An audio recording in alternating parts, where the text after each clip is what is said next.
Dan waktu itu aku tinggal di daerah Muhammad Toha. Daerah yang aku tinggal itu dulu gak seramai sekarang. Dulu itu masih banyak pesawahannya, dan rumah-rumahnya pun gak terlalu padat. Di daerah itu dulu aku punya pacar, namanya Dewi, dan dia seumuran denganku. Aku selalu ingat kalau dulu waktu aku pulang sekolah, aku sengaja mengambil jalan memutar supaya bisa melihatnya menyapu halaman rumah sepulang aku sekolah. Sungguh indah masa-masa itu.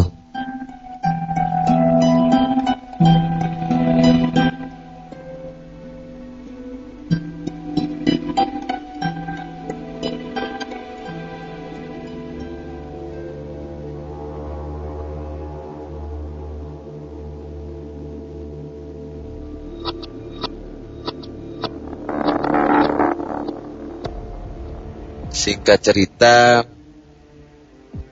ini terjadi pada saat malam 17 Agustusan di tempat tinggalku. Semua remaja di daerahku lagi sibuk mempersiapkan segala sesuatunya untuk perlombaan esok hari. Dari mendekor gang sampai menancapkan pangkal pinang di lapangan. Tapi berbeda dengan aku, yang cuman bermalas-malasan di kantor kelurahan sambil melihat teman-temanku yang lagi bekerja. Aku sedikit kecewa karena Dewi tidak datang membantu persiapan 17 Agustusan. Adiknya Dewi, Ratna, dia bilang kalau Dewi sedang sakit, jadi gak bisa ikut membantu. Tapi ya udahlah.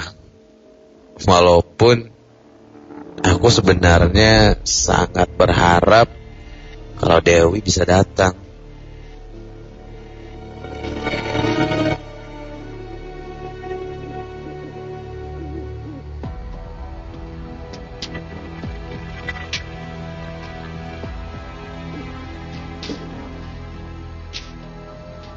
Malam semakin larut dan tak terasa udah jam 1 pagi. Karena merasa gak enak dengan teman-teman yang masih kerja, aku pun segera pamit untuk pulang. Lagi pula sepertinya mataku sudah mengantuk.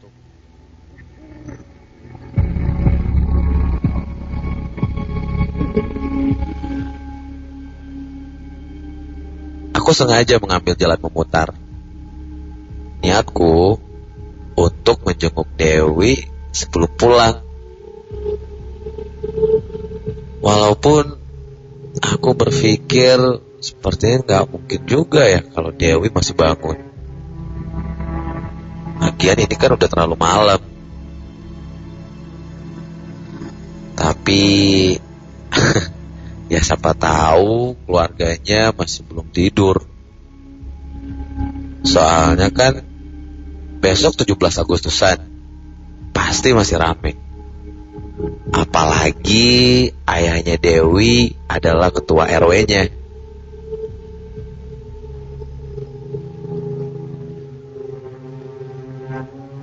Ketika aku mengambil jalan memutar,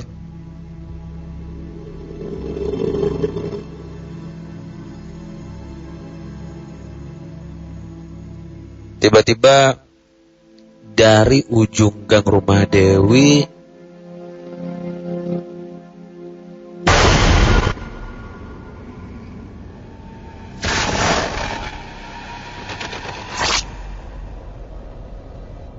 aku melihat dengan jelas Dewi yang memakai daster putih berjalan ke arahku.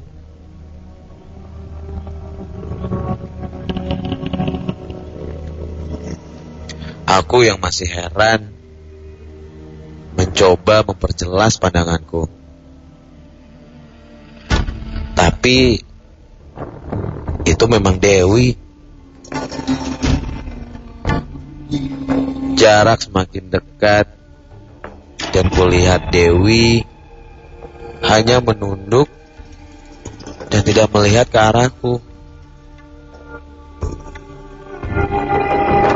Kemudian aku memberanikan untuk bertanya,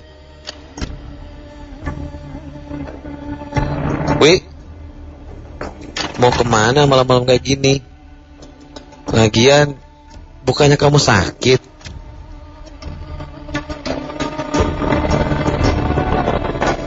"Pulang aja ya, ntar aku anterin."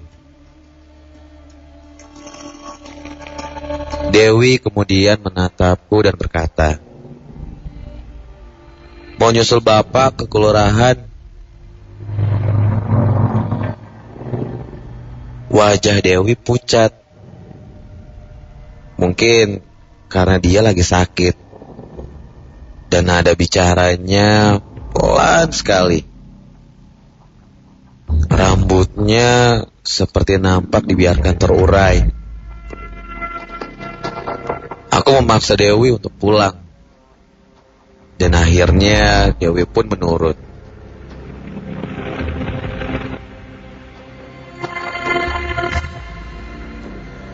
Belum sampai di ujung gang, tiba-tiba saja dengan nada lirih, Dewi memintaku untuk menggendongnya.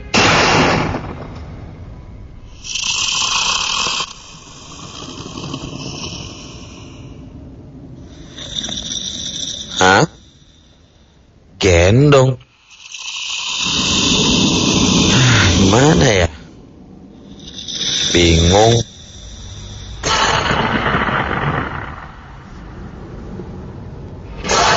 Aku malu kalau nanti sampai ada teman-temanku yang melihat. Lagian, aku harus lewat depan gang kalau mau mengantar Dewi. Dan pastinya terlihat oleh anak-anak yang lainnya.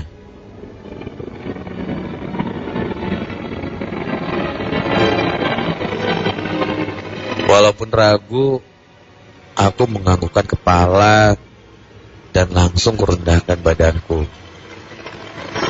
Kemudian Dewi memegang leherku dan aku mulai berjalan sambil menggendong Dewi.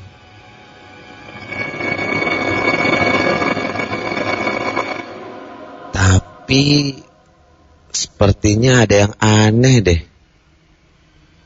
Badannya Dewi terasa sangat dingin. Mungkin karena dia lagi sakit. Dan beberapa menit aku berjalan menggendong Dewi. Tapi kenapa ya? Kok rasanya jauh sekali. Padahal ujung gang sudah terlihat dengan jelas. Dan aku udah bisa melihat kendaraan yang lalu lalang. Dan sekarang badan Dewi terasa makin berat.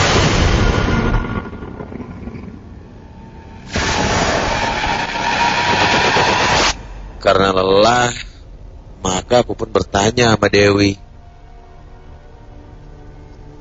"Wi, emang kalau jalan gak kuat ya?"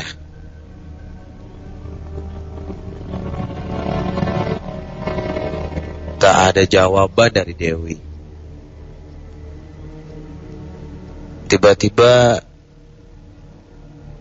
aku mendengar suara balasan dari belakangku.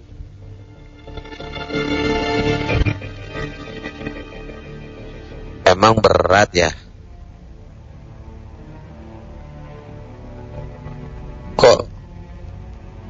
Kok suaranya Dewi kok tiba-tiba berubah? Bukan seperti suara Dewi yang aku kenal. Wi.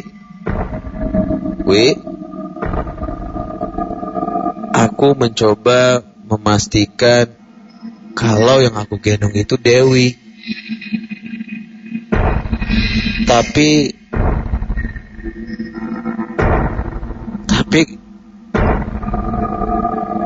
kenapa berat ya gendong aku?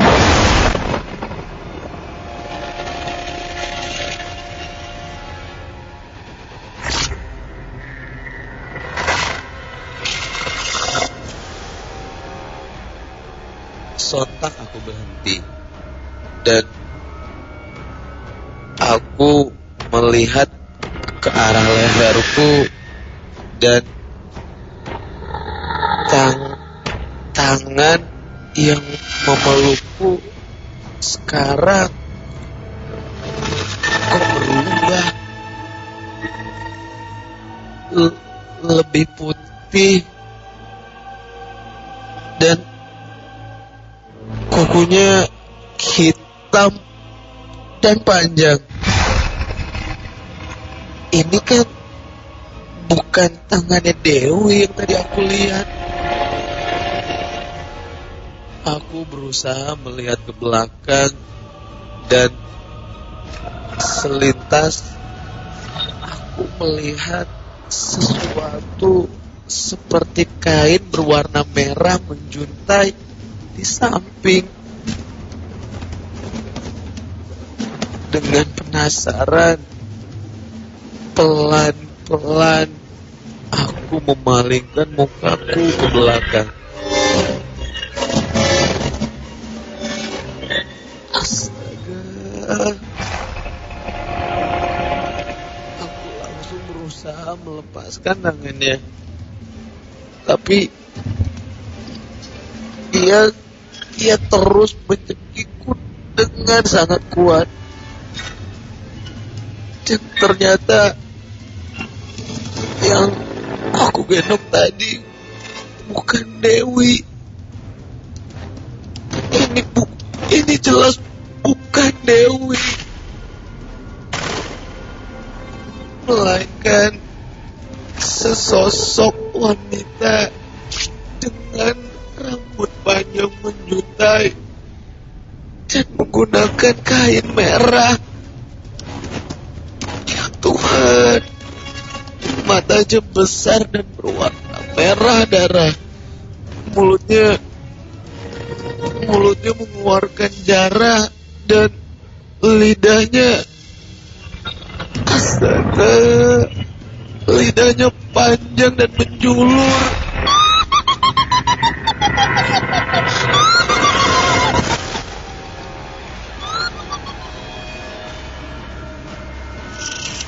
Aku berusaha melepaskan tangannya yang masih mengalungi leherku dan yang paling mengerikan, astaga, lidahnya menjilat-jilat telingaku.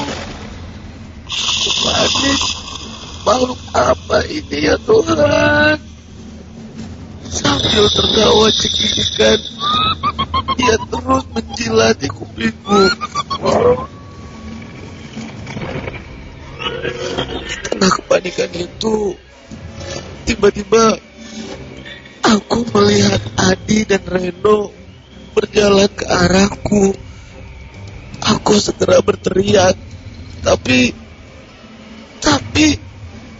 Reno dan Adi, mereka berjalan sangat tenang sekali, seolah mereka tidak melihatku. Dan makhluk itu terus menjilati kupingku. Ya Tuhan. Reno dan Adi hampir mendekatiku. Mereka berjalan dengan tenang, seperti mereka tidak melihat aku di situ. Reno, Adi.